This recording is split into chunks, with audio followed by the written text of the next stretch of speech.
Welcome back to another episode of Effluvium. I'm delighted to have a returning guest, Anjali, and she is going to be having a wonderful chat, I am anticipating, with some great topics coming up. If anybody was curious about the background, that is an image of smoky quartz. Now, I have said this before to those who have watched me. The loss of shared mythology is something to be concerned with in the Western world, especially when there's so much to be drawn from not only the Western world of the past, but the world of the East. And a shared mythology is what holds us together as societies. It is our compass for morality and for compassion. And there may even be some things that draw skepticism, things like gemstones and clutching one's crystals. But if nothing else, there are parables that can be learned through considering the energy of everything that has once lived, and even what is found in these stones that might have the spirits of things that had once lived or the energy of the past. And we're talking the past of many, many millennia. And smoky quartz is one such gemstone that is considered valuable when you find yourself holding on to feelings, thoughts, beliefs, or experiences that no longer serve a positive purpose in your life. So if you're carrying this emotional, energetic baggage around you and you're ready to leave that energy behind, then even if for a ritualistic sense, you would accompany yourself with a smoky quartz crystal. So I thought it fit to have that image as the background for this episode. And I just find the color to be gorgeous as well. That smoky, dusky brown color. That's absolutely beautiful. I'm going to take a look at the chat here, and I do see my friend is in the green room, so to speak, backstage. We're going to bring her in, and we're going to get this conversation started very soon. I am very eager to get this started, but we're going to take a look very quickly at the chat. And we have 9 people who are currently tuned into the live broadcast of what is now becoming a podcast. So I want to make it clear that I'm making this distinction between what Effluvium was and what Effluvium is becoming. And that's been especially apparent with this 3rd season where I am interviewing people one-on-one. It is becoming a podcast, and after June, it will be recorded and it will be available on my Substack. So a little bit later, I'm going to give you some more details of my migration to Substack. Now, don't be alarmed. YouTube, the YouTube channel, will serve its purpose for occasional videos that I'll put together, maybe once every month or two, and for previews of what will be, I think you people might be catching on, previews of what will be on my Substack, including snippets of those podcasts. So not to fear, the channel's not going anywhere, but the channel is going to be formatted differently. And I'm encouraging many of you, if not all of you, to join me on Substack starting this summer. So we're going to take a quick look here at the chat. Ricardo Neves, lovely to have you here. I am humbled. Good evening to you from Portugal. Supply and Demand, thank you very much for being here, and thank you for your congratulations. It's always great to have you here. The videos are going to come back. I know you're excited about that. I want to focus my attention to the videos and then make Effluvium a podcast at Substack. Thank you so much, my friend. All right, without further ado, we are going to bring in my guest. So everybody welcome my friend Anjali. Hi. Hello. Hi. It's so lovely to have you back. And it's lovely to have you one-on-one without a panel. That means we get to spend more quality time having a discussion. So it's great that you were able to come back to Effluvium. It's so nice to see you, JJ. So It's happy to be here. And I do enjoy the panel as well because then we get to see other perspectives and meet other perfumers as well. But this is always a joy to be here. So thank yeah, you for having me. you're most welcome, and thank you for accepting my invitation to come back. I meant for the third season to be all of my favorite guests and panelists from the Hmm. past to come back so that we could have some spirited discussions. So we have some great topics lined up that were recommended by you that I thought were great. And I think we should get started with this because we have you for about an hour or so, if I'm not mistaken. And Yes, okay, a little bit over than hour is fine, but okay. unfortunately, I was stopped today. But yeah, Very thanks. well, then. Well, we shouldn't waste any more time because we have a lot to talk about. So, what I want to start off with is your perfume creating process and to introduce you to maybe some people who hadn't seen your last appearance Hmm. and to give us a little bit of background on that, if you don't mind. Sure. Hello, everyone, whoever is live and whoever will be seeing this recording later. I am Anjali Vandemark, and I started Anjali Perfumes about 4 years back. So I've been an artisan perfumer, um, showing my love for perfumery in art and bringing my Indian heritage to my creations. I am a one woman little shop. You know, everything is done by me. And so I do use naturals and synthetics in my creations. And I have about 9 perfumes in my collection so far. And for those who are interested in viewing what she has available for sale or for sampling, I do have her website in the description below. So you can check out her website. And I have Hmm. sampled your work, and Yeah. I'm really fond of your approach to perfume. And at some point, I do want to go full bottle and surprise you with which one I'm going to go full bottle with because I just Well, you should really, you should wait. There are 2 more perfumes coming, so depending on what you like. all right, I'll stand by, and then with the new releases, I'd love to sample those as well. Mhm. So tell us about process. What can Mhm. you tell us about your process in perfume making? Maybe some of the highlights that you would most like to share with people who are tuned in. Mhm. So I am a self-taught perfumer. So I do not know how, or I have read just a little bit about how the professional perfumers work. They're usually given a brief, so to speak, by a brand, and then they build something around the brief. So I do that for myself as well. I come up with ideas and concepts. Most of them are from my bringing up in India.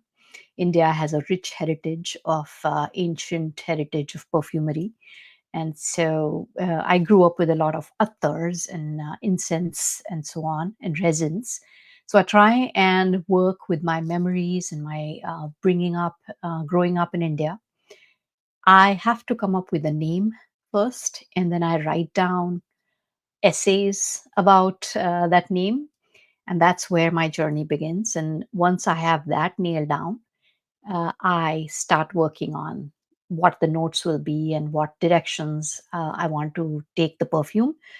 This whole journey takes months, and at any given point in time, I may have multiple names and ideas working, and they're constantly in the back of my mind, whatever I'm doing. And then finally, I settle on something that works. It has happened where I have selected a name, decided on a perfume, created my juices, and also printed my cards. But then I decided this is not what I want. And so, because I'm my own brand, I have the luxury of saying I don't want to go ahead with it. And so I shelve it or leave it for some future projects. So, yeah, it all starts with a name and a brief for me. Very nice, very nice. And to have that creative freedom, even though it can be challenging to run one's own business, but to have that creative freedom to you're creating your own brief, you're creating your own stories, themes, Hmm. narratives, Hmm. and there can be this really meaningful connection with your creations that Mhm. maybe is not, always possible with somebody who's been formally trained and has at the mercy of the Mhm. more commercial end of Mhm. perfumery. um, I want to ask you, out of all of your releases, what is the one that most resonates with you personally? Mhm. Um, I will say that Monsoon Madness, which was my one of my three releases. It was my first release. That is closest to my heart for various reasons. A, it has a very strong memory of monsoons in India. It also is tied to my memory with my father. Mm, My father passed away 2 years ago, and he has been a very influential figure in my life. And he was the one who kind of brought the whole perfume angle in my life through various means, not just perfume, but also through food and cooking with him. He was a great cook, and I was his sous chef, so I learned a lot about perfumery from him. And he used to love to take a shower in the rain, first rain. So when the monsoons come, there is a lot of thunder and lightning. And it was a kind of a tradition in my house that the first rain, we all went out and got drenched. That was my dad. And so what he used to do is he used to stick his tongue out and try and catch the raindrops. And he told us a story, which I completely believed then, is that the lightning reacts with the water and it creates like an acidic water, and which is very good for your skin and taste. And so he used to do that, and we used to do that. And he just told stories. So anyway, so that was monsoon, and so I created Monsoon Madness because that's the time when flowers bloom, the summers go away. So it is a explosion of emotions and passions. And I'm very happy to say that I think it is one of my most sold perfumes. It frequently runs out. I have made the most amount of batches of this perfume, so it's I'm very happy that it resonated with others, and it's my because it's also my one of my first perfumes. It's my favorite.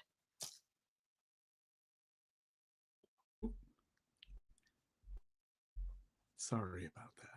Well, I was putting Mhm, myself off of mute, and then it mhm, was not, taking. And then when I would hit it, it would go back to mute. Apologize for that. That was one of the ones that most resonated with me. Actually, I found that to mhm, be a Monsoon Madness to be beautiful. mhm, Just this verdant, but also creamy and mhm, just beautifully measured floral, with all these textures, mhm, and the way that I could just feel the outlines. It's a very legible fragrance, mhm, if you will.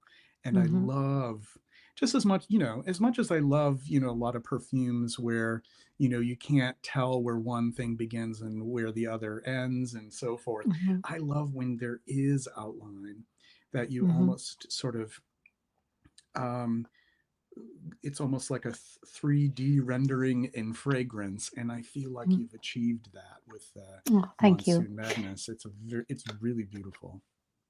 I love the way you describe, perfumes, JJ, and I have also said this in the past, that the way you write things, the way you describe things, I am not so good at expressing through words. I feel I create perfume, but when it comes to, you know, articulating all these various textures and words that you use, so you do a better job of, describing the perfume than I do. But I would also like to say that what I try to do in my perfumes is not chase a few notes. There's always like something hot, Yeah. um, or paired with rose and tobacco or stuff like that.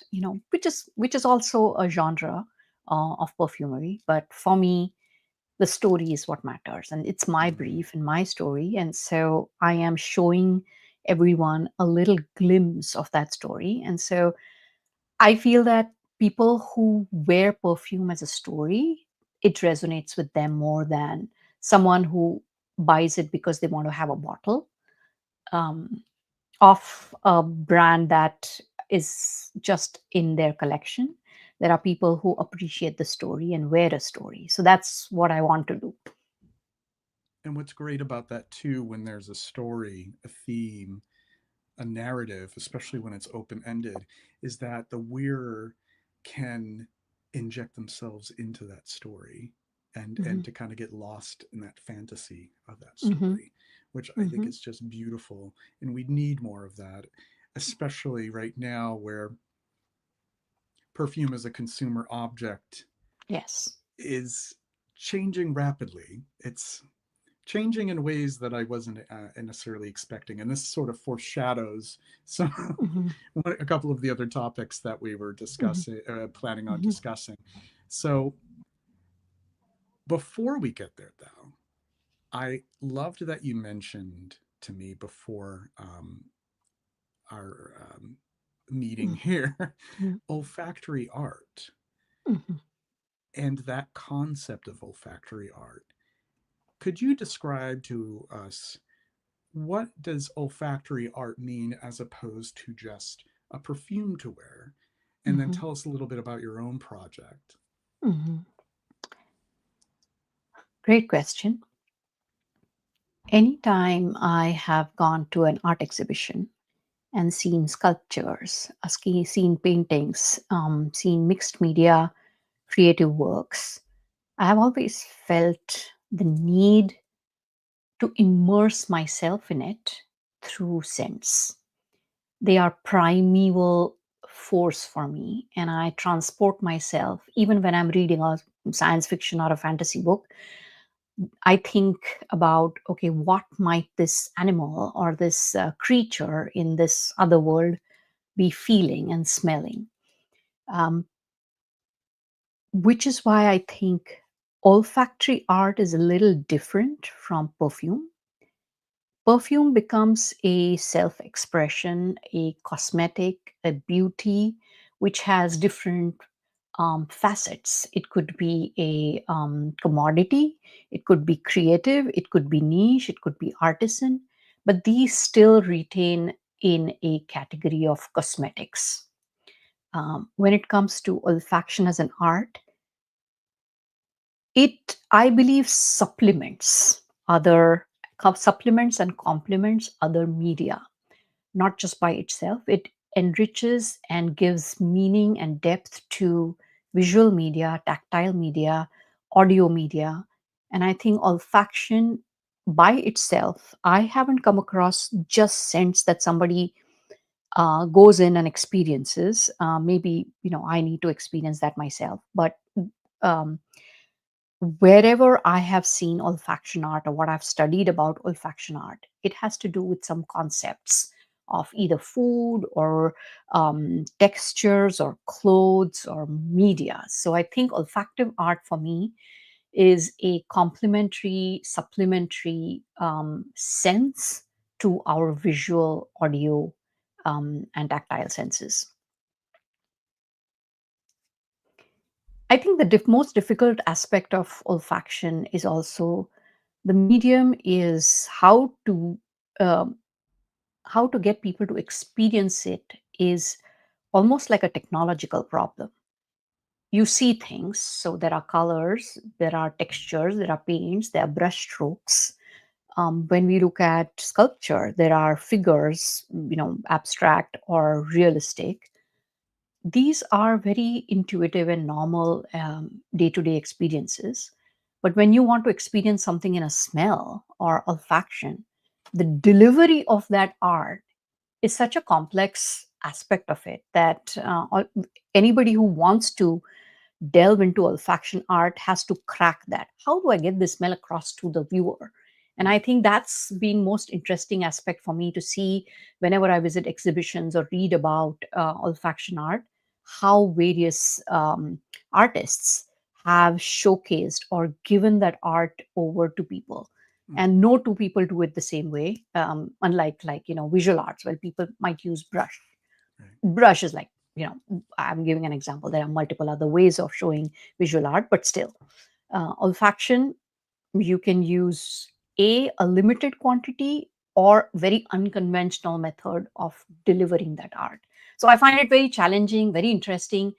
I find it very cutting edge. I find it enriches the whole art experience a lot. So anyway, I'm talking too much on No, this, not I you were guess. not at all. No, I think that that was just very eloquently put, and it does speak to the reality that we haven't really explored that sense in the artistic realm. I mean, perfume is artistic, but perfume is also meant to be experienced in a very specific way. But with Hmm. olfactory art, Hmm.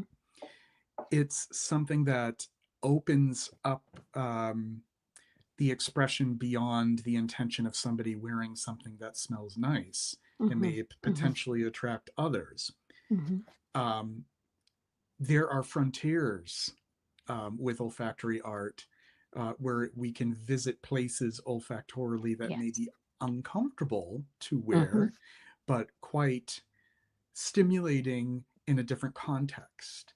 And I find that olfactory art, especially with what you mentioned with mixed media, integrating it with sound, with Hmm. visual, um, sculpture, having that integration of the different media is even a more exciting prospect. And unfortunately, um, it isn't so mainstream. But I would Yeah. love to see the day where we have um, a more mainstream of acceptance of that as a means of um, drinking in artistic expression, if that makes Hmm. sense. Hmm. We have a couple of questions here, which I'm Hmm. excited to share with you. We have Beauty of Scent. Hello, welcome. Um, how would one how could one make a fragrance project better so people around you can smell it? So, not necessarily directly related to olfactory art, but her question is Yeah.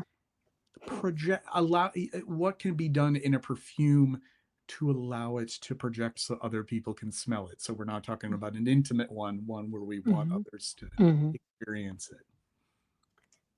Very good question. I think of it, this question pertains to the skeleton of a perfume. And by that, I don't mean the notes or the note pyramid, you know, as it is perceived by people. I think there are bones of the perfume. Perfume that stays longer on the skin, so it's longevity. Perfume that projects outward, that is its sillage or projection. And perfume that the notes stay either linear or change. The appearance of what you feel just out of the bottle or when you spray inside the, many people do inside the cap and smell it, versus after, say, half an hour, after 4 hours, and after 6 hours. So this, whatever I'm talking right now, has nothing to do with the notes. It is the skeleton, bones, structure of a perfume. And I think that all these elements are necessary for a good perfume, or a well structured perfume to exist. The perfumer can have an aspect saying that I don't want this to be a highly projection kind of a perfume. Typically attars, where I come from, they're oil based. They don't, and there is a chemistry behind it. Like aroma chemical binds to something which evaporates because it has a different evaporation like temperature, Mm. and along with it, it carries the molecule of aroma which gets into your nose better, faster, sooner. So there is this whole chemistry angle to it. So you have to think of all of these. And if you just look at the projection that will it last long, you also wanted, some people want it to last long as well. So there could be, if you just look at colognes, then you just make the projection part and don't think too much about the base or the longevity aspect. So to answer the question, how do I? What was the question? I think either how do I or do I plan around it? Sorry, I missed the. Oh, no, that's Uh, fine.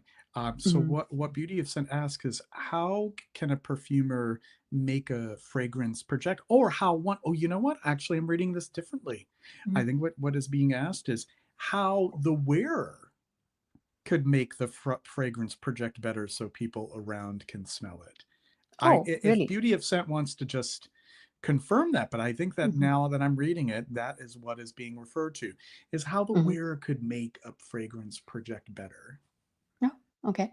So Yeah. yeah, either the perfumer crafts it, or if there is an aspect of science to it. Typically, a citrus note or a citrus compound, either it's an aroma compound, natural or natural isolate, they evaporate faster. They they take the perfume sooner. So you smell it sooner, so you smell it easily. And it also, because it evaporates faster, you smell it a lot more.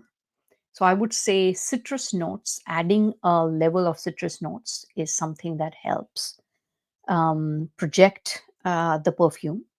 It might, there are also aroma chemicals that have that property, that there are also materials that we are extremely sensitive to. Our noses are so sensitive to certain aroma chemicals, and that is an evolution, right? Or evolution, or mysterious way the brain smells. So, how do you make a perfume project more, or have a better sillage? Is a combination of what materials you use. You use citrus materials, you use aroma compounds that are supposed to, uh, take these aroma chemicals and project them. And the third thing is the aroma compounds itself, whether they are natural or not. Which ones do you use? So, for example, if your perfume contains a lot of musks, musks are not easy to project. They might have a long sillage, or they might last on your, not sillage, last on your skin longer. But many people out of the bottle can't even smell musks because they are heavy, big, Mm, complex ring molecules, like literally. right. They So get to sort of answer the question, lodged. yeah, yeah. Versus, let's say, geosmin, you just need such a small amount of that jasmine, because your brain will smell it like ways across. So that way you might say, oh, jasmine projects much better. So the projection is a complex feature, and it will change from perfume to perfume because the perfume has various materials in it. There's no straight answer, but these are the three things you could do. Thank you for that. So, Ricardo, my friend Ricardo here asks, when you finish a perfume, how is your process of letting Oh. go of the formula? Do you find yourself thinking, is it really finished? Mhm. That is a big problem for me, and I was wondering whether I can show something. Mm. Okay, let me see. Give me one second, because I'm here and And I I just am. wanted to say, I know you were mentioning my writing ability, and I think that you're rather articulate yourself, but I wanted to tell people, the audience, that your genius is right there with you and behind you and around you. It's That's your genius, Mhm. your art, Yeah. and I appreciate it. So So yeah, samples, samples, samples, formulas, formulas, formulas. What is working? What is not working? Um, Various accords. Whether this accord mixes with that accord, and this is just one box. For the last 4 years, the stuff that I've got here is immense amount of, just creating accords and trying samples of your various perfume formulas. It's hard. It's hard. And that's why I only literally create 2 perfumes a year, which is really, tough for me. I want to create more, but I am I'm very judgmental of myself. I don't think I'll half the time whatever I create I don't like, and I will go through phase where this is the worst thing on earth, and another phase would be like this is genius. I am not, either I'm a very harsh critic of myself, or I do not have a method of judging. In the end, I ask myself, is this perfume true to the brief? And that is, does it have the notes? Does it do the projection it's supposed to do?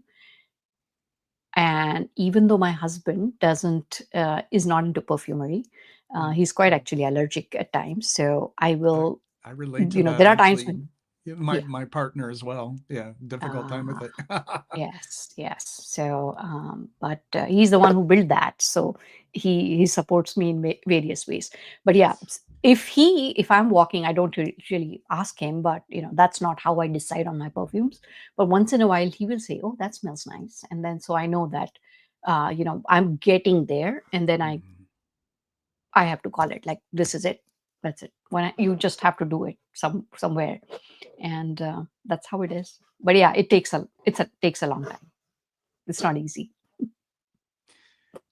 Not that I can get inside your head, but I would argue that you have high standards for your work. I wouldn't know. I also it's also self doubt, right? Yeah. It's because I'm self taught, and I think twice. Like I want to make sure that I'm not making a mistake. And Yeah. even then, there are some perfumes like all of the 9, 10 perfumes that I have created. Now I know after 4 years, like, oh, I could have done this differently. But you are at a point where at that time you can only create how much you know. Yeah. So yeah, it's somewhere you have to learn to love yourself and say, this is who I am. This is my art. I am creating this. This is my expression. And some people are going to like it. Some people are going to hate it. It is astonishing to me how one perfume so many people have never liked or say this, in a nice way. They say that this is not for me. And there are others who are like, this is the best. So again, it's Right. such a personal angle perfumery that there's no right answer, which is a good thing in a way. I think that one could suggest that your pace is good Hmm. an independent perfumer. I think that a Hmm. lot of independent perfumers are eager to release a lot in a short Mm. period of time. So I would say that it's wise. It's wise to make sure that you feel confident enough that you want to Yeah. bring a certain creation to life and to share it with everyone. But it's fascinating to know that you have all these mods, all of these in that it's like I would be so curious as to Mhm. how all of them smell. Um, It's actually also, I have a very, I'm an engineer, so I have a very scientific way of working.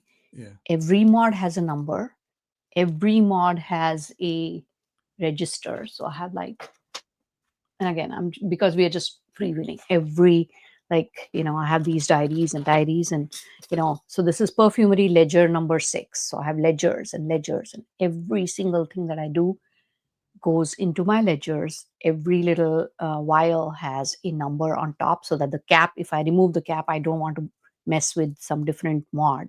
So the cap will have a number, the vial will have a number. I use my little thingy here, label maker. I love my label maker. And and my batches, like once the perfume is made, the next batch is exactly the same in terms of, like, I don't multiply it 10 times. I Mm, Like if I have made something for a kilo of a liter of perfume, mm, next batch would also be a liter of perfume, so that way everything stays same, and I might make the perfume sooner, like more frequently than, say, okay, I'm just going to make it like 10 liters of this perfume. I haven't reached that level yet where I suddenly need 10 liters. But yes, so making mods and making perfume requires absolute rigor. I am very conscious of the fact that people are actually giving me money, hundreds of dollars, mm, and they are buying my product, handcrafted product. I will make sure that my packaging might fail, but my perfume cannot. Packaging is very hard, but the juice inside has to be what it is. So my mm, promise to my um, you know patrons is that this is how whatever you are getting today is what you will get always. So it's not going to be like, oh, I'm just modifying something this time, and no, it doesn't work like that with me. So I treat myself as an, like, if I were working with IFF, what would that person do? I would do the same, mm. assuming I know what IFF people do. I'm just saying that I want to be a professional. I actually, sorry, I'm, you know what? I will stop because I have this whole habit of just going on talking on like Oh, tangents. don't worry about it. Think I was, think yeah. we're engaged with what you're saying here. Mhm. Um, So please go ahead. No, pick up where you Um, left off. I encourage it. I was listening. so I had a very long career, corporate career. Uh, I had a international stint where I was the global director of marketing technology for a company uh-huh, that had offices in multiple locations. One last stint was where I had a team in Australia, in US. I have been traveling. So with that, being on that level, I have learned to bring that corporate culture, the mm, corporate mindset as to if I'm working on something, I'm working for my customers, and also I have a team. I had a team that I had to give directions to. So I think I incorporate all of that along with my engineering into what I do, and so that's where, when you talk about like when do you decide a mod is done, that's where all of this discussion started. Um, I have to bring certain rigor to it, and I also have to bring certain creativity to it. And it's taken me a very long time to get where I am, but I'm very happy. I'm making slow progress, I think. I think very good progress. And I think, yeah, to bring that business acumen, Hmm. the technical discipline, Hmm. it can only, bode well when you're running your own business and to be an artist. Sometimes Hmm. an artist has so much talent, but the Hmm. grounding that comes from, Hmm. the a lot of the left brain sort of stuff can make it Hmm. difficult. Hmm. So it's wonderful that you bring that to the table with your work as well. Um, I yeah, would have yeah, loved you to kind of make perfumes, JJ, because you have. I know you actually delved into it for a while, and I I know did that for a you while. Yeah, and you did have some health concerns, which is why unfortunately you had to kind of hopefully just postpone it. yeah. Well, it's tough, with asthma, because I was diagnosed 2022. Mhm, Um, and it's not a severe case of asthma, but I have to be very careful about exposure. So even with wearing perfume, like there's a point where, oh, I've been wearing too much of it, and then I take a break, and I certainly cannot be I cannot smell max, as the kids say it. I can't overspray because it can affect my asthma. So mhm, I'm very deliberate about how I apply perfume. Now, as far as being in the context of perfume making, I think that it is possible, but it would really involve mhm, making sure that mhm, all the conditions are right, and then I have mhm, very good ventilation and mhm, frequent breaks, because overexposure can be an issue. I mean, mhm, for anyone, not just somebody who lives with mhm, asthma. mhm. Overexposure. I've known perfumers who have dealt with Mhm, some short-term respiratory mhm. stuff just from Yeah. working Mhm, with perfume materials. So yeah, mhm, you have to be very careful. Um, but people like yourself inspire me. mhm, That at some point, maybe I should. mhm, mhm. Maybe I should Actually, explore some of those ideas. Yeah. there is another angle of perfumery that I have learned to appreciate, and that is being a creative director.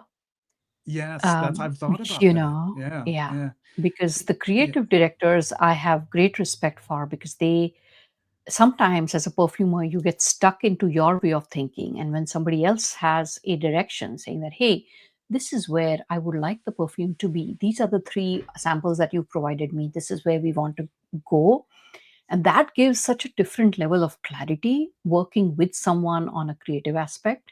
So that's also some angle, not many people know. In fact, there are so many people, even I don't know how many people are watching, but many of us are so good at understanding perfume, even if we may not be creating perfume, that bringing that creative direction angle uh, could also help in, even in like a hobby or a DIY perfumery, where people come together and somebody gives a direction to someone else. I'm just thinking aloud here, but yeah, not everybody who or wants to create a perfume needs to.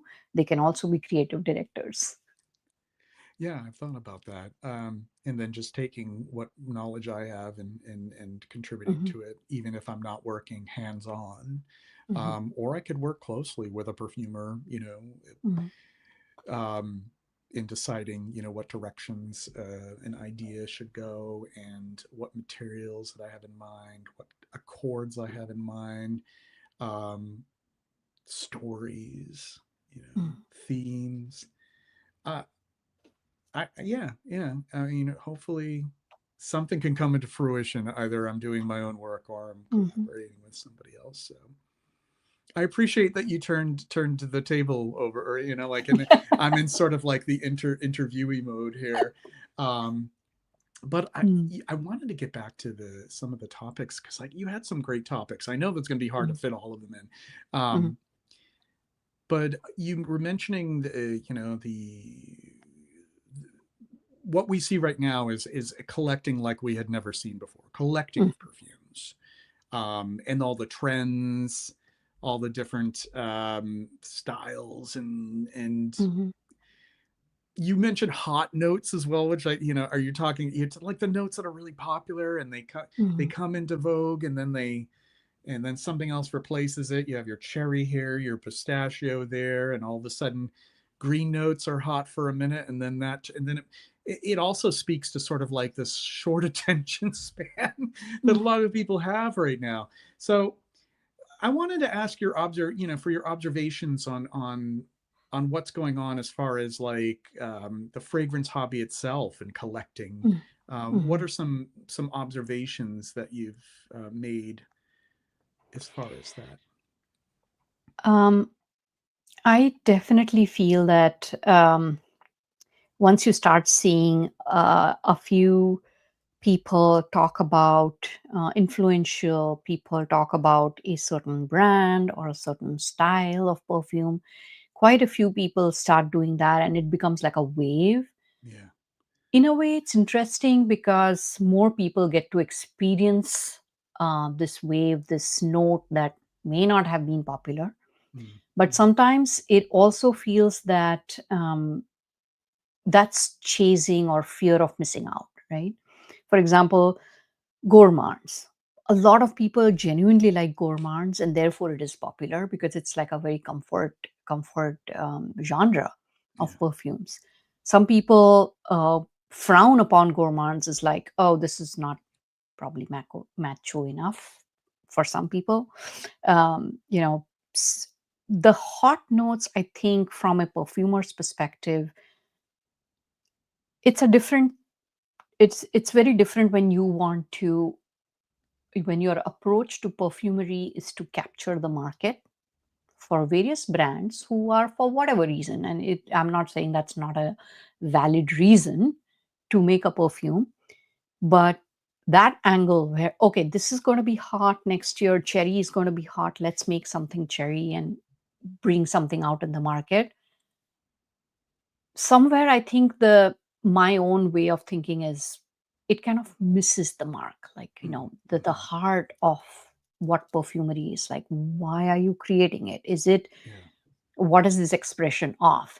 And this is where I'm also struggled with, to be honest, gourmands, right? I didn't so There is a perfume that is coming in summer, and it is, so I would like to talk, I mean, it's coming, so I might as well say, it's a gourmand. It's called Chai Chai Chai. It's a tea perfume.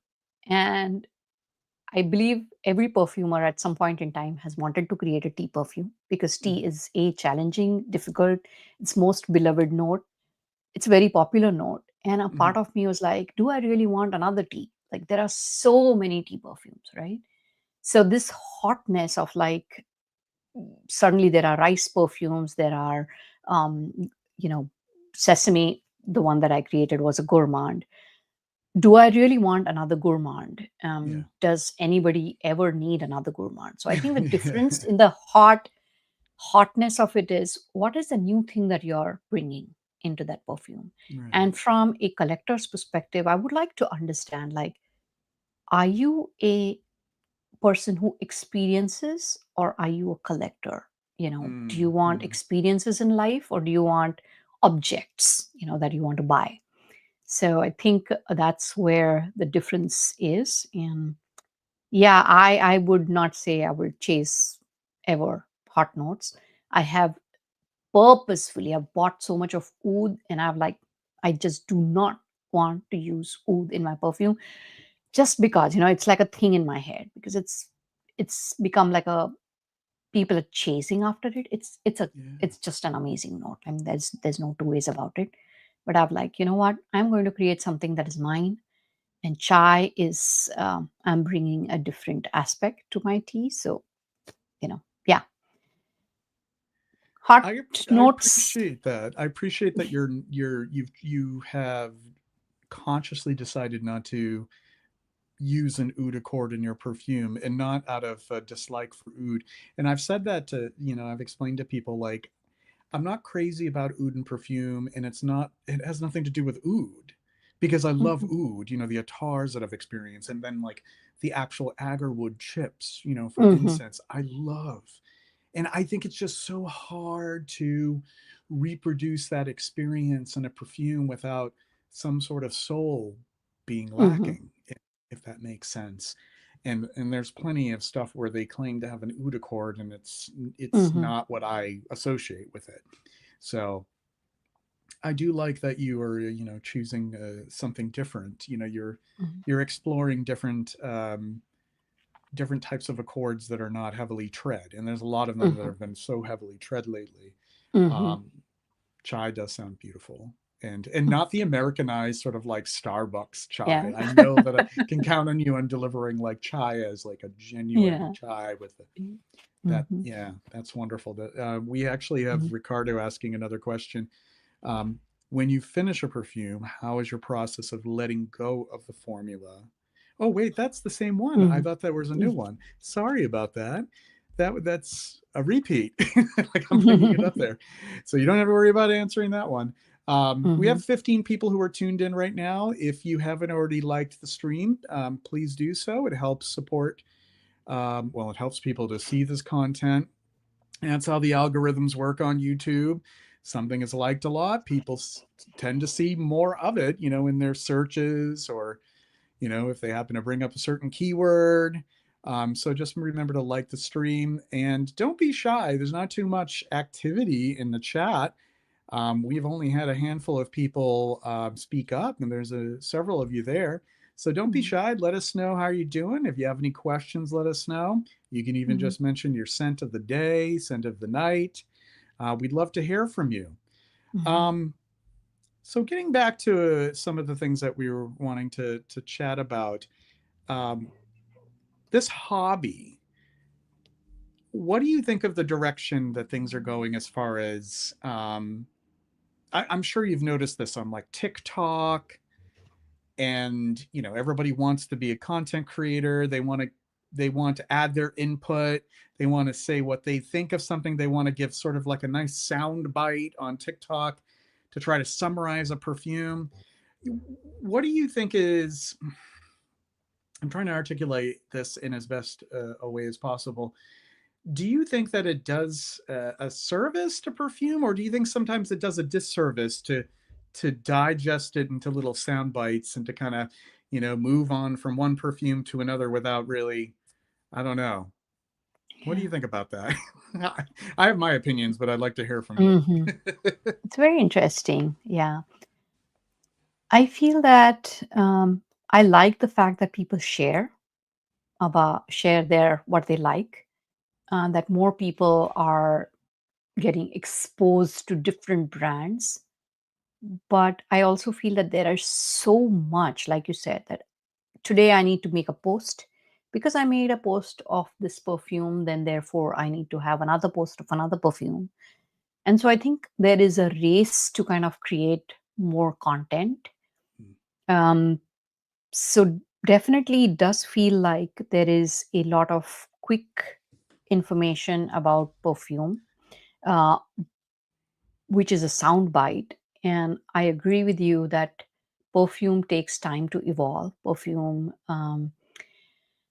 has a story behind it, but there is no better way to express it than, I mean, you can only do so much in your words and images. But I think I have come to a conclusion that our life is in, 2-minute bites. That's where it Mm-hmm. has come to. There is not going to be your I think yours must be the only kind of a content where it goes on for 2 hours. I haven't come across any live that has this long a You'd be conversation, detail, which is surprised. good. You'd be Mhm, surprised. There are some live streams that run mhm. many hours, but Yeah. you'd be hard pressed to hear very much about perfume itself, even though it starts with perfume, but it goes in many different directions other than Yeah. that. Mm, Which is amusing. But mhm, yeah, yeah. Well, podcasts mhm. sometimes do. Yeah. Podcasts can sometimes. Yeah, Mhm, yeah. Um, I'm all about the slow content, mhm, which is mhm, definitely not conducive to this age of social mhm, media where you mhm. know there's this encouragement to keep on swiping and Yeah. looking at a photo. I'll tell you from experience, even, and I make a lot of content too, but I feel like Mhm, I can't, I just wouldn't feel natural being in front of the camera for TikTok and saying like mhm, 5 things about a perfume. This is great if you want mhm, to cosplay mhm, as a detective in the early mhm, 20th century. Like mhm, it's reductive to me, and maybe that's mhm, kind of harsh, but mhm, I feel a lot more in my comfort zone if I can just take time to write about it, and then hopefully people who still enjoy reading can mhm, read about my thoughts. mhm, I think that is, longer form is just, I appreciated it a lot more because there's so much that mhm. you can consider. Um, I and do then, feel that yeah, though, TikTok yeah, has helped expand the market. yeah, oh, TikTok for has sure. helped people consume it, even though Yeah. it's short. I mean, it's kind of more inclusive in many ways, but Mm, it can mm-hmm. also be too fast, too soon. Like if you get exposure, that's great. But if not, then it doesn't do any harm to you. So Right, um, right, right. it's I would say I this is how it's going to be. It's going to be short, quick, summarizing of perfumes. But if it's making other people get exposed to something that they haven't seen before, that's great. But Yeah, yeah. Oh, yeah, yeah. through discourse, understanding, experiencing, writing about perfume, history of perfume, I think that still is a blog. And there are so many others, and which is why you mentioned Substack. Yes. Did you mention Substack? Yes. So I think I have moved on to Substack. I read a lot of posts there now, and I think that has become it's become hybrid. I consume so much content in so many different forms, and I guess different lengths or different content materials are for completely different channels. So Mm-hmm. YouTube is longer content, and TikTok is like 2 minutes.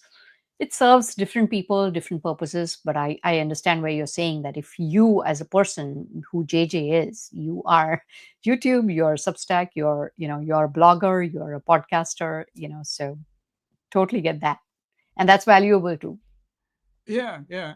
It's just, yeah, it's a personal sort of thing. Like I wouldn't undermine the value of TikTok for. I mean, I'm looking at TikTok pretty often myself, and Mhm, finding it's all about how you understand how not that you can figure out exactly how the algorithm works, but you can get kind of like a rough idea mhm, of how they target certain content on there. And what you do mhm, is you just try to avoid as much as possible mhm, content that isn't really fulfilling to you, and then they're not going to mhm, keep on showing it to you. Because there's even longer form content on there. There'll mhm, be videos that, I mean, mhm, granted they don't run an hour, but you can watch a video and it's pretty mhm, explanatory and informative on there. So yeah, I wouldn't discredit TikTok completely. I just think as far as like, pardon me, like fragrance content, I think it's kind of hard sell in general without having sort of like that more like, fast paced kind of like get your attention kind of approach to it. But maybe I'm wrong. Maybe I could go against that and just do more sort of like historical stuff, like here's, Mhm. the history of this particular, Mhm. base that was used, like Mhm. Mhm. a Delaire base, or Mhm. this is some information on That Mousse de would be Saxe or useful. Pruno. It could be Mhm. people on YouTube and on TikTok could watch it. And it would just be like a 5 or 6 minute TikTok rather than a 1 minute one, or even less time. So, Mishi, great to see you here. Great to have you. Her scent of the day is Ivoire de Maman, and it's a Uh-huh. lovely choice. And the green heart is appropriate. It's a very green Mm. chic.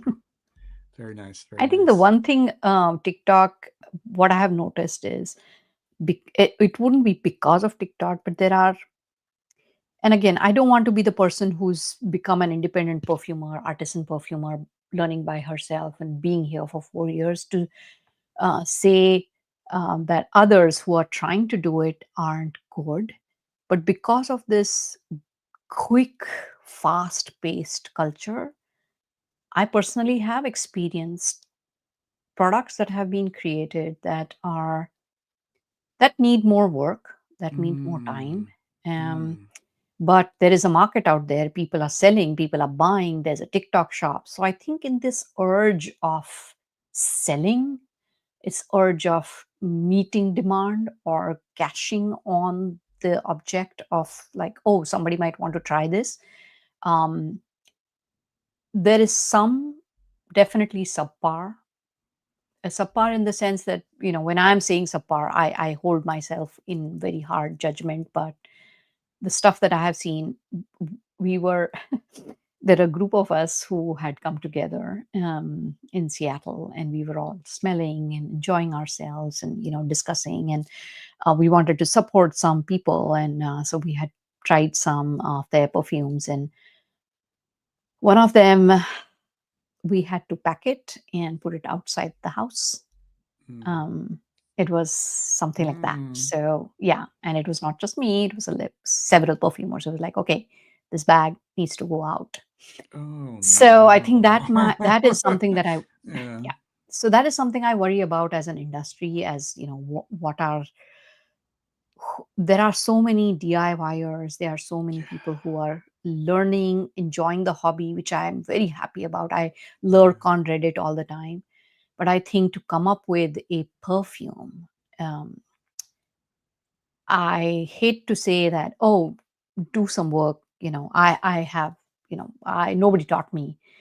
But yes, before launching something, I think some more work needs to be done, and not everybody manages to do that, and yeah. that gets a bad name. That gives independent and artisan perfumers a bad name. It Doesn't help does. anybody's Yeah. cause. It frustrates me because we have so many talented independent artists and perfumers, much like yourself, that are out there. But then it's so saturated with so many people who are eager and they just want a brand. They want to have that identity as a creative person who is, making something that is a form of expression, but they don't put in the time. And the Hmm. time is such an important part of Yeah, perfume making, especially if you're not going to be formally trained. Because yeah, without all that formal I mean, you obviously know of this, but I guess I'm speaking more to the audience. Like, without that formal training, you have to fill in gaps. yeah. You need mentors, you need literature, you need to Hmm. just sort of like absorb things by osmosis, but it's a slow process.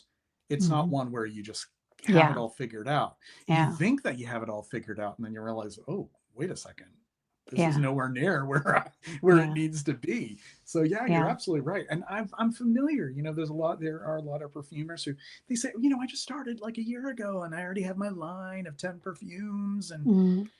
Yeah. it's kind of it's kind of a little disconcerting. I've had people send me samples, and it's hard because I don't want to be insensitive, like, and say, like, back to the drawing board. I don't know if you're ready Yeah. to be doing this. And then I just feel sad because there's so much invested in it, except for the investment of the creative process Mhm. itself. Mhm. And that's the biggest part of it, more than bottling and packaging and naming and thinking up ideas. Yeah. it's putting those ideas together and really sitting with them and Mm-hmm. getting frustrated and getting Mm-hmm. angry and then Mm-hmm. resolving that and getting into that flow. You know what I mean about flow, Yeah. where it's Yeah. just you and your art, you and your creative process, and Yeah. you can spend hours and days and weeks. Yeah. I think Yeah, that depth is what I try and find. yeah, The philosophy behind why you're creating. yeah, Formulas are available. You can create mixtures. You can create something beautiful as well. But what is yeah. it that, which is why I think if you go to Sephora, it's like, I don't know. I can't, I'm sorry. I am not a Sephora person. I will Mm. go and I will look at perfumes and once in a while, but that whole place is so full of all kinds of Oh wow. smells that you have to go out, spend some time, see whether this perfume works on your skin, how does it evolve over a period of time. I agree with you that there is too much space right now in everything, consuming, writing, reading. But I also know that because of TikTok and because of all of these medium, I have come to realize and find there are some people who really do take the time to understand and develop something. Mm, mm, mm, But the majority of even like the new perfumers who are coming, or new the lots of content creators too, they are, it's rushing. Don't rush, take your time. It's yeah. hard. This is one of the hardest things I have done. And I haven't even begun to scratch a surface of perfumery. It's going to be a lifetime of learning. And these are probably Yeah. cliches, right? Almost everybody's heard of it, but it really is very difficult in perfume because it is so personal. I You must have read this story, or it's a very famous story that Luca Turin, I think, mentioned it Mm-hmm. somewhere, that this woman was creating a perfume and she gave it to him, and it was overwhelming with one particular aroma chemical, and I don't know Mm. whether it was cashmeran or glycolide or one of those heavy Oh molecules, I yeah, think. yeah, yeah. She was anosmic to it, so she didn't know how much of it she had put in it, and the other person who was smelling it could, like, okay, this is completely imbalanced. So it is such an interesting medium, this whole perfumery, that for example, whatever I am bringing to the table, it has my memories and my associations with it. So Mm, mm-hmm. I smell something different than what you smell, and so it's, you can never know whether it's, what is the, whether it is really smelling good. The good Yeah. is so different from everybody, which is why I think it's possible to just come up with products and release them. Mm, But in the end, and there is no one person who's going to say that, yeah, this is good or this is bad. Like, I'm not the judge. There is no one judge in this industry. But even then, there is, when you spend time with people, when you spend time with people who have learned. I spent time with a French brand, and I worked with them in a very small way to understand how do they create, what are their bases, how do they mix. I went to, when I'd gone to Seoul in Korea, I spent time with two perfumers to understand how they create their perfumes. How do they mix? What is their methodology? What bases do they use? And is the methodology same as mine? I took a course from Sarah McCartney in London, where I learned what the legal aspects of perfumery are. I have also taken art and olfaction courses on how to create a particular methodology, or coming up with your style.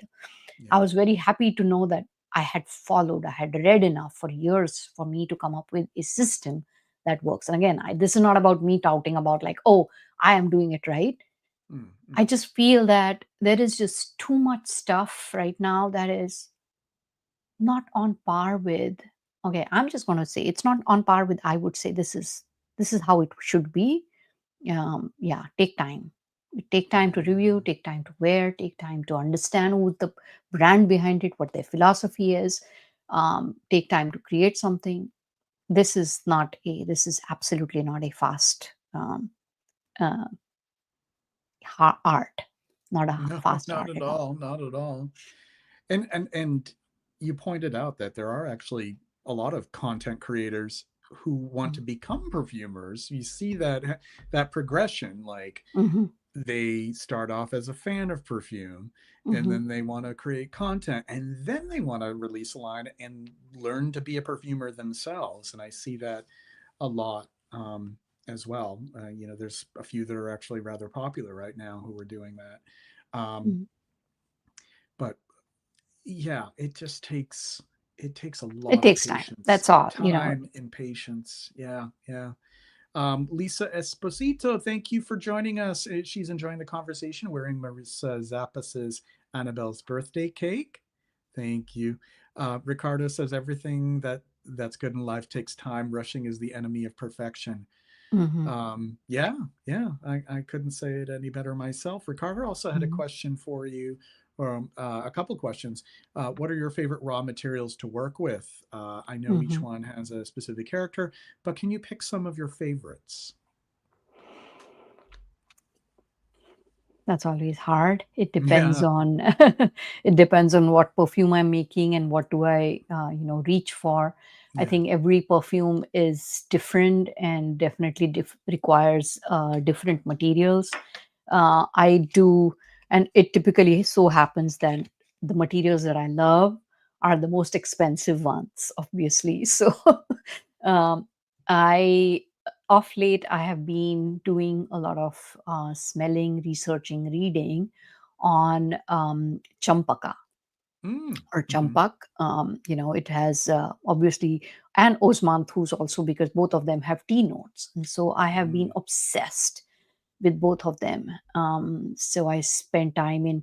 The problem with naturals is working with naturals is mm. depending on who you buy naturals from, Right. um, which country they were created in, what season they were harvested in.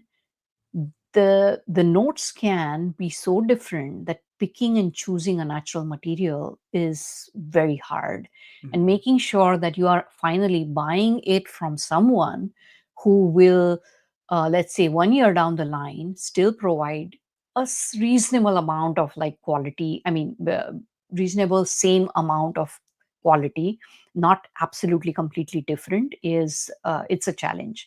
So I mm, think I had that happen with a couple of I always keep that in mind. For example, for a perfume that I created for an art exhibition here, mm, I was representing Pacific Northwest in a perfume, and I wanted to have juniper juniper berries, fir needle.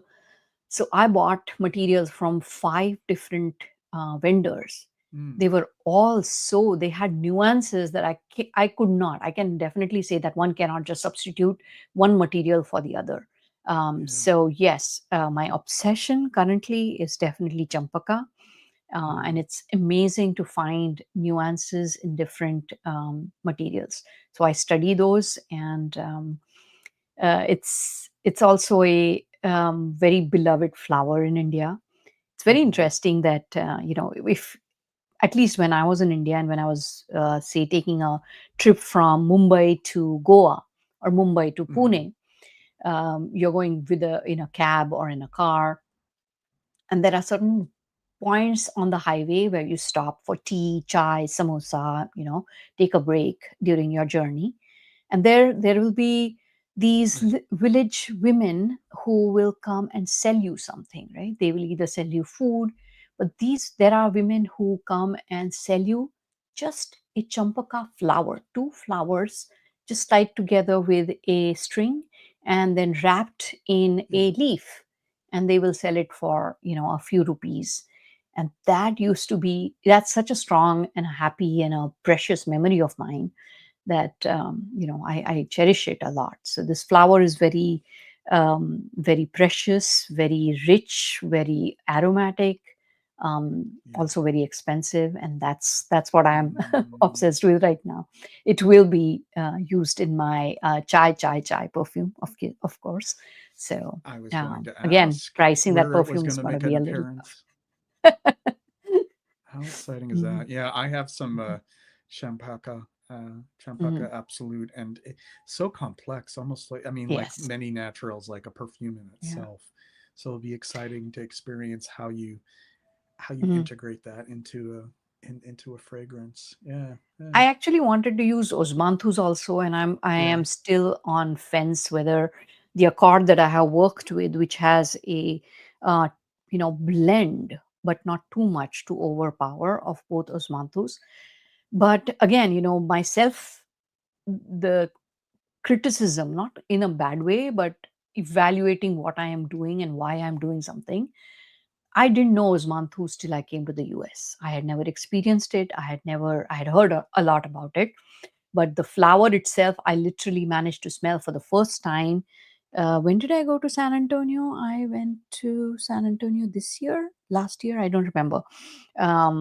So there was this one bush right outside the restaurant where we were treating our mother-in-law, and oh my god, that was the first time I ever smelled osmanthus in person. And Mm, I then bought tea, osmanthus flowers. I want to use it in my chai, but a part of me is like, should I? Should I not? Is it true to my roots? Is it true to my Indian sense? I can use it. Obviously, it's not necessary that yeah, not to use yeah. it. But these are the things that I kind of think about when I'm creating something. Like, is this true to who I am? Right, right. And what that perfume should be. So yeah, both I would say I've been spending a lot of time with both osmanthus and champakan. It's interesting to consider how it could be used too, because it could even be used sort of like to modify or just as sort of Hmm. like a trace, so it isn't Hmm. really like in the forefront. Hmm. Um, but of course, you know, one you would want to go with your instinct as well as to whether or not it really fits with the whole Correct. story itself. Um, but champaka though, I really Hmm. look forward to trying that once it's available to try. I'm I'm a little afraid of talking big about whatever release is coming up because Yeah, I'm like, I'm not sure. Some people may like it, some people may not. So I don't yeah, want to be the person who wants to hype something. But again, chai is very down to earth. And the yeah. word three times, the reason I'm saying it again and again, it's because that's how tea is sold. Somebody, a vendor, a street vendor will say chai, and it's very quintessential. So that's what I'm trying to create. We'll see. Yeah, we'll see how it turns out and how it's received. That's great. That's great.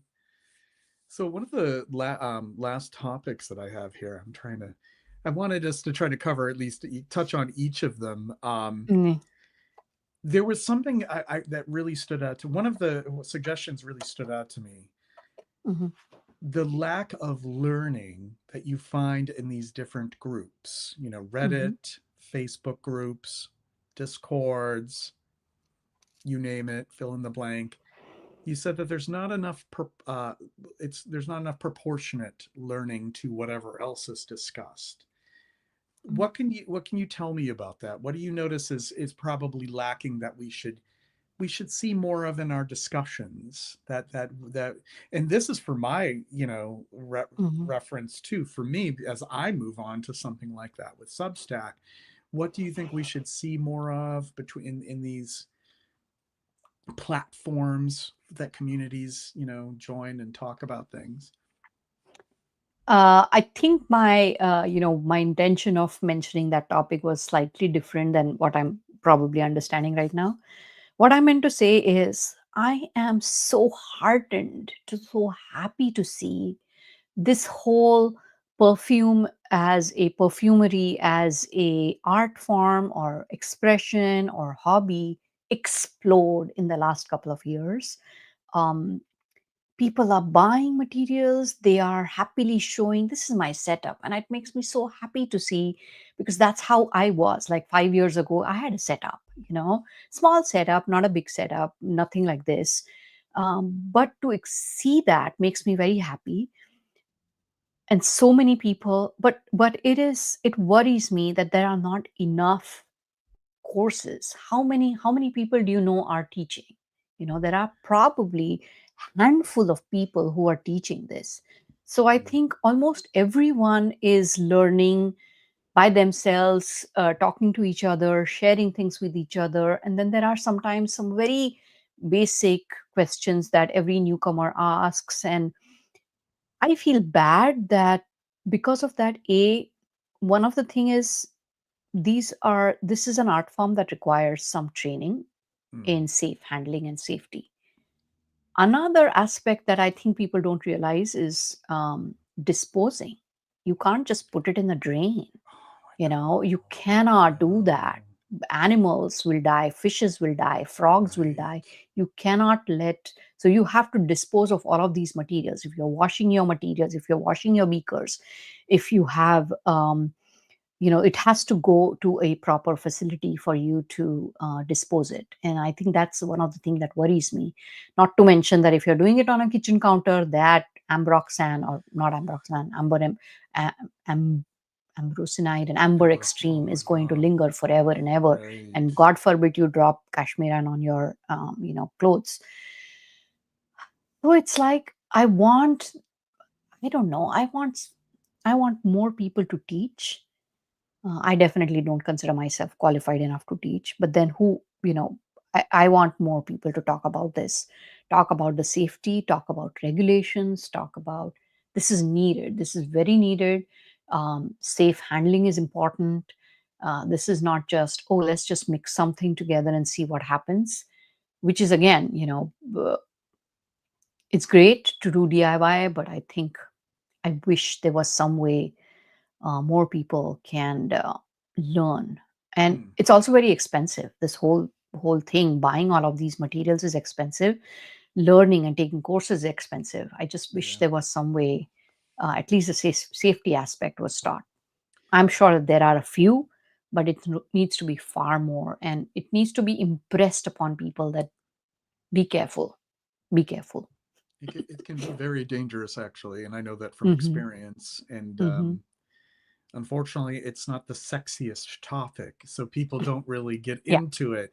But it yeah, is so important, and you're right. yeah, I have not really seen much discussion of that on any forums, and never had. yeah, And when it does come up, it seems like there's yeah, a lot of different opinions on what should and should yeah. not be done. And I think that, Not to mention yeah, flammable. So oh my many God, of these things yeah, are flammable. right, right, It's you got to be sure that you manage all of these materials and essential oils that you have or alcohol that you're buying is safely handled and managed. So again, perfumery, it's not just a long art, it's also a technically difficult art, but it also needs to have a safe handling versus say any other art form. um, yeah, yeah. Nina has dropped into the chat here, and she wants to let you know that she really enjoys your fragrances. Your love and attention to detail beautifully shine through. She's been wearing Monsoon Madness all day today. Thank you. Appreciate that. What do you find are some of the biggest mistakes a novice perfumer makes um, when they start, but beyond what we already talked about? And I mean, you could I speak think, from personal yeah, experience or just in general. it actually is something that I get really annoyed by, and something I actively try and talk about is Yeah. that people think, is it natural? I get emails also. Are all your perfumes natural? So people think that they can just use naturals and make something good. Naturals are one of the hardest materials to master. They are very different from each other, as I said, batch to batch, but also the fact that they are very they're not safe at all. So this whole idea of like, oh, I'm working with naturals right now, they also can get muddy. You try and mix all the naturals that all you want, unless in fact, I have huge respect for perfumers who only do naturals. I Mm-hmm. don't think I can do that. Like, that requires a different level of Right. work and understanding, or Yeah. rigor, I would say. So, and to do it well is really really hard. So yeah, naturals and just working with naturals is one of my pet peeves, and thinking that it is great, it is not. Do not put a drop of orange oil on your skin and walk out in the sun, you will get Oh no. blisters. Do not mess around with fig. There is, I'm going to say this, and it really bothers me. And so I'm just, what, I am not a person who likes to say negative things on, um, internet. Do not please take fig leaves and make fig leaf infusions, please don't do that. Are There's a reason no. fig leaf and extracts are banned. There are reasons why certain things are banned. So please know what is banned and do not use those. Yeah. What? So, That's actually happening. Oh God. pff, don't People even, need to yeah. understand botany and I actually did. I was like, I was one time oh, so bothered by that I went and oh did research, God. and I actually have links to papers that have been published in PubMed where they have shown cases of if you put that little white sticky thing that comes out of a fig leaf, put it on your skin and have it get exposed to the sun, what happens? And the pictures are very scary. Ugh, So, knowing and gruesome. understanding that naturals are not easy, they are difficult and they need safe handling, Right. and the fact that naturals are not all that beautiful, they are No, dangerous. So sometimes, and yeah. that is not to say that all aroma chemicals are great too. Any material you have to know what how to use, what proportion to use, what dilutions to use. Yeah. But yeah, that's one I, of the things I find that online is like, oh, I'm just naturals. shocked that somebody would do that knowing, how dangerous the exudate of the leaves is, like not doing Hmm. research on that ahead of Yeah. time. But, I guess I can't Mm-hmm. really be surprised anymore. Yeah, yeah. It yeah, I get it. Like, a fig accord or a fig leaf accord can be kind of difficult to make with just Yeah. naturals. So I guess what they wanted to Yeah. try to do is, yeah, but it's not even good. I wouldn't even imagine it would smell like to do sort of like a tincture of it because of what is called the phloem that's inside of the Hmm. leaves would not Yeah. smell like the way the leaves Hmm. smell without being disturbed. Do you know Hmm. what I mean? Like it's not going to smell the same anyways. So I came I don't. across a very Yeah. interesting. I don't know whether who said it. I sorry, I don't remember who said it.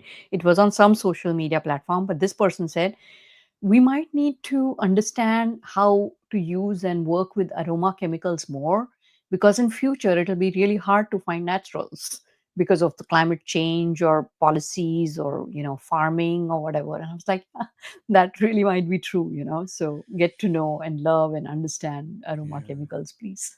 And it's a matter of conservation too, as much as we Mhm. have this, you know, But there we is nothing like naturals. there's nothing I like naturals. love, Yeah. there is, you cannot have beauty without naturals. And Absolute. it's like some Yeah. of them are really hard to recreate. Oh, Like patchoulis are really difficult to create I without just love using patchouli. patchouli. Oh, I love it too. I wore patchouli I fragrance love earlier. Yeah. patchouli.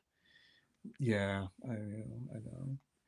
And like patchouli is difficult to recreate. And I Labdanum, think the object is not to just recreate, right? The object is enjoy. The object is to do something creative with it, to right, right. mix it. And, for example, if you mix patchouli and vanillin, you will not just that. Sarah McCartney has such amazing stories. I forget the two materials that she mixed, and she smelled. She's like, okay, I smell like maybe I've had some pot. I smell pot everywhere. And then she, mentions Oh that these are the two chemicals if you mix. And I was like, immediately I stopped the audio. I went and I kind of mixed those two materials together. And I was like, started laughing because it's like, oh, I'm walking in downtown Seattle because that's what downtown yeah. Seattle It smells smells like, like weed you these know. days. Yeah. Oh, absolutely. So, yeah. So, yeah, Oh wow, you can't wow. really necessarily recreate everything, but But there can be happy it's accidents too, where you find you combine two different things that you're just curious and yeah, oh wow, weed this perfume. yeah, yeah. To we, you'd be surprised how many are on the market too. People have this obsession with smelling like cannabis in a Uh, fragrance, and it's like I'd be mhm, too self-conscious. And people think that I've toked a little too yeah, much throughout the day. Same thing with like honestly like boozy fragrances. Like mhm, I'm on the fence with a lot of them because some people can actually smell like the alcoholic beverages they've drank. So mhm, the idea of smelling something that smells very much like whiskey or rum, mhm, I've always been on the fence with because like people might think mhm. I've actually been consuming a lot of whiskey. you know. I did like Angel's share though. I think Angel's share Oh was yeah, yeah, one good one. It's something that I found very interesting, deep. It's yeah. I would say it's one of the perfumes that I've liked when you mentioned alcohol. So there's another one. Is it Serge Lutens who's created something that has a smell of like cigarettes, burnt cigarettes, and I think a lot of people do not like it because that as a Oh, note appears at the bottom of in the perfume and I I have a which I'm is trying to this? think of which one it is because I'm a I don't huge think it's fan of Serge Serge Lutens. I don't know. I'm just saying. Again, Lutens. me and my brain and nouns, names, I'm so bad at it. See, I could But get with a burning cigarette smell for some reason. I don't know why. And not if as long as it isn't literally just that, but just sort of like this yeah. suggestion of it might be kind Yeah. of cool, like jasmine a cigarette from Ah, Italie de yeah. Lange. Yeah. Yeah, yeah. Record. Yeah, I think my dad was a chain smoker, I think, for many years. So I Oh, my think mom was. my associations are actually happy when I think of cigarettes. But, Yeah, as much as it affected my mother's health a great deal, yeah. if I still smell a cigarette, I think of her. Isn't that Mm, crazy? yeah. Ricardo has a question for both of us. Where do we see perfumery going in the next 10 to 20 years? More vanilla and tonka, fewer naturals? I don't know. What do you think? What do you think we're going to see in about 10 to 20 years? AI, more AI. Like people are Yes. talking a lot about AI. Yeah, as a I don't tool. think AI is going anywhere. I think Mm-mm, AI will no. be a part of our life, Yeah, daily life, yeah, in so many ways that we won't even realize. Just the way we don't realize how much social media is a part of life, AI will be a part of it. And I think perfumery will definitely have AI. If not on an artisan level, it'll definitely be on a industrial level. yeah, yeah, So that's not going to go anywhere. It's only going to become more. Whether what people think of AI, I will leave to everyone's judgment. It's a very controversial topic as of now. right. So I'm just going to leave that aside because my thoughts are also evolving on that. Um, uh, that's something that we will see, I believe. Uh, I do see more people who are influencers or content creators creating perfumes or lines of perfumes. I feel that people will come together and there'll be a what do you call not a public space perfume probably where multiple people come together and say, hey, I want to let's create this perfume and let's have these five people on it and they will weigh in and then that and then let's create a brand out of it or a perfume created by five different people as art Yeah, directors. So I think in my I am not concerned about notes. Notes will keep coming and going. yeah. That's not something I think that will make a difference to the perfume industry. I think more participation, more will come from everyone who is either expressing their interest or love for perfumery or delving into it or writing Mm, about it. There'll be far more participation mm-hmm, than what we mm-hmm. see today in actual perfume creation is what I Yeah. think. I mean, that's where I think things are going. Yeah, yeah, I would agree. I would agree. And I think that AI involvement isn't necessarily going to be as, grim and dystopian as we think where they're Yeah. creating the perfumes. I think that in the right hands, the AI can be a facilitator and help, you know, write certain formulas for ideas that you already have in mind, or to help sort of distill your ideas rather Hmm. than creating the ideas for you. Yeah. Obviously, if somebody is going to rely on AI to create the idea, Yeah. as much as it might seem superficially interesting, and maybe I'm just sort of naive about AI, but Mhm. at least for the next 10 to 20 years, I'm hoping. I don't know how exponential it will, they already say that it's happening at such a rapid pace. But I think that as humans, we might be able to, at least for now, discern if a creation had human involvement in it, or if it was I just involved by, it was just through artificial intelligence. I really, don't know. is that what you feel? I I don't you, think so at all. you think that I we could feel be we will not convinced? know. Yeah, Oh, we we will will not not know. I'm a know. science fiction writer. Yeah. Oh, Yeah, wow. yeah, I write How fast do mm, you think that we will get to that point where we won't be able to make the very, very soon. distinction? It'll be, yeah, we Mm, will not distinguish. It'll not indistinguishable, is what I think and what I feel. And it's not going to be 10, 20 years. It's going to be much faster. mm, We are very on the very cusp of it being. And I used to think, oh, it can't create a perfume because it doesn't know it's not a human. It's cannot smell. I think we have no idea of the barriers that this thing that we are creating is going to cross, and I'm actually very interested in it because I'm curious and I want to see where the world goes, because I personally have very strong opinions on the benefits of AI. mm, mm. I mean, what my father would have experienced if AI had diagnosed him and solved certain things for him. Yeah, I'm a yeah. believer that AI is going to do much more good in the world than the dystopian situations that some people paint, but that's just me. Uh, I think but that's yeah, so a I good think, attitude to have. yeah, I feel that AI is going to be a huge part. Uh, I think art, olfaction is going to be, a big part. You will see that. In fact, I'm already seeing that in so many different places where, people are noticing that, oh, there is an art exhibit with a olfactory angle to it. Come and smell this along with Mm, see this, experience this, use this smelling strip, eat something and smell what the perfume comes out of, like, the food. There are so many ways that perfume and scents are going to be a part of life. It's not just, already we don't even realize how much fragrance is a part of everybody's life. And some people, actually, it's a problem for some people, and I acknowledge that that's not easy for people who actually have major allergies to deal with this amount of fragrance. mm, mm, But I think much more it will be a part of our life, even more. But I also think that there'll be a more push towards sustainability. mm, mm. Products that we are using, are they biodegradable, are they sustainable? uh, People often confuse the two. Glass doesn't biodegrade, but it's very sustainable. So what does sustainability mean? I went into a, again, don't want to talk about it, it's already 5:30. My husband, it's my husband's birthday. Oh, You know oh, what? no, we can, yeah, we can.